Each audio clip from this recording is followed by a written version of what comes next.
జగన్ రెడ్డి ప్రభుత్వంపై బీజేపీ రాష్ట్ర అధికార ప్రతినిధి సాధిని యామిని తనదైన శైలిలో మండిపడ్డారు. పేదల ప్రభుత్వం అని చెప్పుకునే జగన్ ప్రభుత్వం ప్రజల సంక్షేమం గురించి ఏం చేసిందని ప్రశ్నించారు.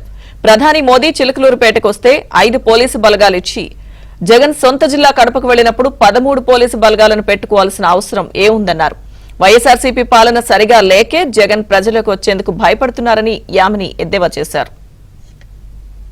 చిలకలూరుపేట సభకు వస్తే మీరు ఇచ్చినటువంటి 5 బలగాలు అంటే ఏం జరుగుతుంది? ఈ రాష్ట్రంలో ప్రజల దగ్గరికి రావడానికి మీరు భయపడుతున్నారు, మీ పాలన సరిగ్గా లేక. అలాంటి ప్రధాని వస్తే, అంత థ్రెట్ ఉన్నటువంటి వ్యక్తి, అంత ప్రజాదరణ పొందినటువంటి దేశ ప్రధాని వస్తే మీ పోలీసులు, మీ ప్రభుత్వము చూపించిన నిర్లక్ష్యం కారణంగా బదిలీలు చేసుకున్నారు. మీరు ఇదే మాట మేము ప్రశ్నిస్తూ ఉంటే మళ్ళీ మా పైన తిరిగి దాడులు చేస్తున్నారు. అక్కడ కడప జిల్లాలో 13 బలగాలను పంపించింది నిజం కాదా? ఇదే పల్నాడు జిల్లా ఎస్పీ గాని, గుంటూరు ఐజీ గాని సమాధానం చెప్పాలి. ఎందుకు చిలకలూరిపేటలో ప్రధాని సభకి కేవలం 5 బలగాలని పెట్టారు? నిజాలేంటో ప్రజలకు చెప్పండి. పక్క వాతావరణ శాఖనేమో ఎండలు మండిపోతున్నాయి, వృద్ధులు చిన్నపిల్లలు బయటికి రావద్దు అని పదే హెచ్చరిస్తూ ఉంది. కానీ మన రాష్ట్రంలో అధికారులు మటుకు మిట్ట మధ్యాహ్నం 3 గంటలకు వచ్చి పెన్షన్ తీసుకోండి, లేదంటే 2-3 సార్లు తిరగండి అని తిప్పించుకుంటూ ఉన్నారు.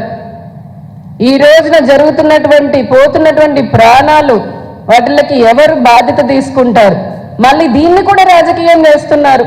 ఏమాత్రం సిగ్గులేని ఆ బిల్డప్ బ్యాచ్ వైసీపీ. ఈ రోజున రాష్ట్రంలో ఎవరైనా వృద్ధులు మరణిస్తే వారి బంధువులు బెంబేలెత్తిపోయే పరిస్థితి ఉంది.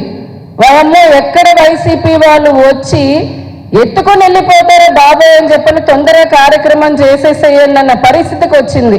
చేసిన అభివృద్ధి ఏమీ లేదు.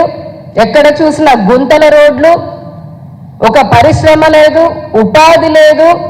ఉన్న ఉపాధిని కాస్త పోయేలాగా చేశారు. ఇసుక కార్మికుల దగ్గర నుంచి ఏ ఒక్క కార్మికుడు కూడా సరైన పని లేదు ఈ రోజున. ఇంకా మళ్ళీ కూడా ఏదో మేము సిద్ధం అని అంటున్నారు. ఇంకేం చేయడానికి రాష్ట్రంలో మిగిలింది? ఏ ఒక్క సహజ వనరులైనా మిగిల్చారా? ఇప్పటికే అన్ని దోచుకున్నారు కదా, పూర్తిగా ప్రభుత్వ భూముల్ని కబ్జా చేసుకున్నారు.